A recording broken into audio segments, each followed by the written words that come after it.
কুষ্টিয়ার খাজানগরে ধান চালের অবৈধ মজুত করে বাজার নিয়ন্ত্রণের অভিযোগ উঠেছে প্রভাবশালী 10টি অটো মিল মালিকের বিরুদ্ধে।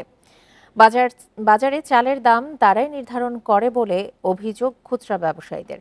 সিন্ডিকেট করে এসব মিল মালিকরা শত কোটি টাকা হাতিয়ে নিলেও অজানা কারণে তাদের বিরুদ্ধে কোনো ব্যবস্থা নিতে পারে না প্রশাসন।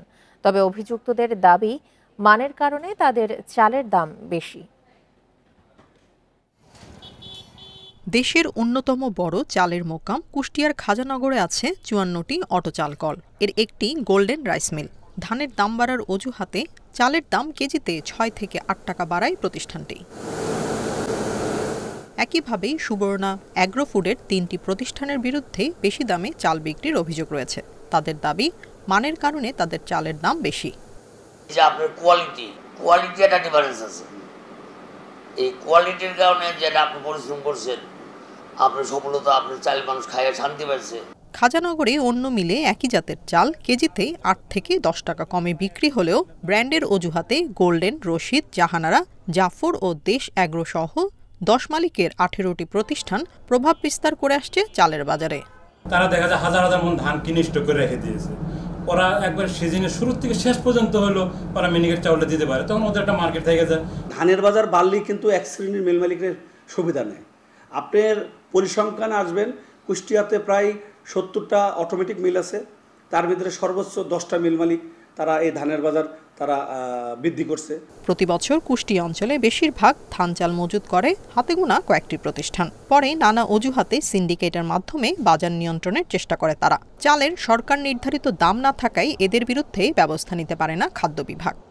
প্রাইস হঠাৎ করে বেড়ে যাচ্ছে, তখন এই জিনিসটা কিন্তু খুব ভালোভাবে আরও মনিটরিং করা হয় যে তারা আগে ধানটা কিনে রেখে ইচ্ছা করে মজুত করে পরবর্তীতে দাম বাড়ার সুবিধাটা নিয়ে আবার বেশি দামে বিক্রি করছে কিনা। এগুলো ক্ষেত্রে যদি কখনো ব্যত্যয় পাওয়া যায়, সেক্ষেত্রে আমরা জরিমানাও করে থাকি। অটোমিল মালিকরা ব্যাংক থেকে কোটি কোটি টাকা ঋণ নিয়ে সব মৌসুমেই ধান চাল মজুত করেন, আর সুযোগ বুঝে সংকটের নামে ভোক্তার পকেট কাটছেন বলে অভিযোগ খুচরা ব্যবসায়ীদের। Independent news.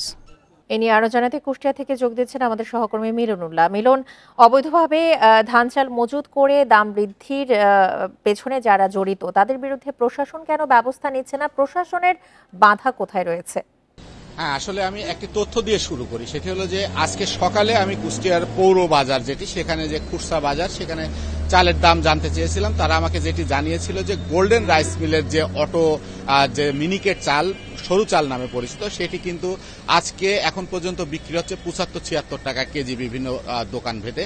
সেই মিনিকেট চালই কিন্তু অন্যান্য সাধারণ যে কোম্পানিগুলো, সেইগুলো কিন্তু বিক্রি হচ্ছে 72-71 টাকা কেজি দরে। তার মানে আজকের বাজারেও কিন্তু এখন চালের বাজার স্থিতিশীল। তারপরেও কিন্তু এই ব্র্যান্ডিং এর নামে কিন্তু চালের দাম একই জাতের চাল কিন্তু 4 থেকে 5 টাকা আপ ডাউনে বিক্রি হচ্ছে। তো আসলে এই বিষয়গুলো নিয়েই কিন্তু আমরা এই কুষ্টিয়ার খাজানগরের যে টোটাল মিলগুলো আছে সেখানে আমরা খোঁজ খবর নিয়েছি। সেখান থেকেই আমরা জানতে পেরেছি যে আসলে প্রভাবশালী যে কয়টি মিলের কথা প্রতিবেদনে বলা হলো, এই মিলগুলাই কিন্তু এই সারা বাংলাদেশের অধিকাংশ এলাকায় যে চালের বাজার নিয়ন্ত্রণ এবং কখন চালের দাম বাড়াবে বা কখন চালের দাম কিভাবে কমাবে, এইগুলো কিন্তু নিয়ন্ত্রণ করে। এদের ভিতরে ব্যবসায়িক প্রতিযোগিতা যেমন আছে, তেমন ঠিক এই সিন্ডিকেটের ব্যাপারেও কিন্তু তারা ঠিকই একে অপরের পরিপূরকভাবে কাজ করে, যার কারণে কিন্তু বাজারটা এদের দ্বারাই নিয়ন্ত্রিত হয়।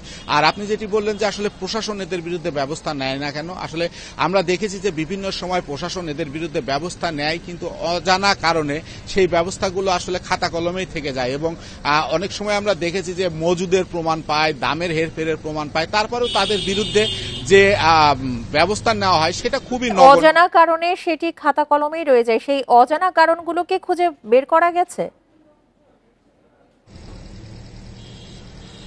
আসলে এইগুলো তো আসলে প্রশাসন এবং এই চালকল মিল মালিকদের ইঁদুর বিড়ালের খেলা চলে এবং আমরা অনেক সময় দেখেছি যে প্রশাসন এখান থেকে যেদিন অভিযানে যাবে সেই অভিযানের খবরও মিল মালিকরা আগেই পেয়ে যায়, যার কারণে কিন্তু প্রশাসন যখন যায় অধিকাংশ সময় সেটা তারা খুঁজে পায় না যে কোথায় কি সমস্যা। আবার আরেকটা জিনিস দেখেছি যে নতুন একটি সমস্যা তৈরি হয়েছে, এইসব অটো মিল মালিকরা খুচরা বাজারে যেসব চাল বিক্রি করে সেইগুলো কিন্তু আপনার পাকা যে ভাউচারটা সেই পাকা ভাউচার না দিয়ে মুখামুখিও কিন্তু এই মুখে দাম দরেও কিন্তু চাল বিক্রি করছে, যার কারণে কিন্তু অনেক সময় প্রশাসনও বিভ্রান্তিতে পড়ে যায়। তো এই বিষয়গুলো নিয়ে আমরা যখন প্রশাসনের সাথে কথা বলে তারা একেবারে এই গদবাঁধা কথা বলে যে তারা নজরদারিতে রেখেছে এবং কেউ যদি যে অসাধু ব্যক্তিরা যদি কোনো বাজার অশান্ত করার চেষ্টা করে তাদের বিরুদ্ধে ব্যবস্থা নেবে।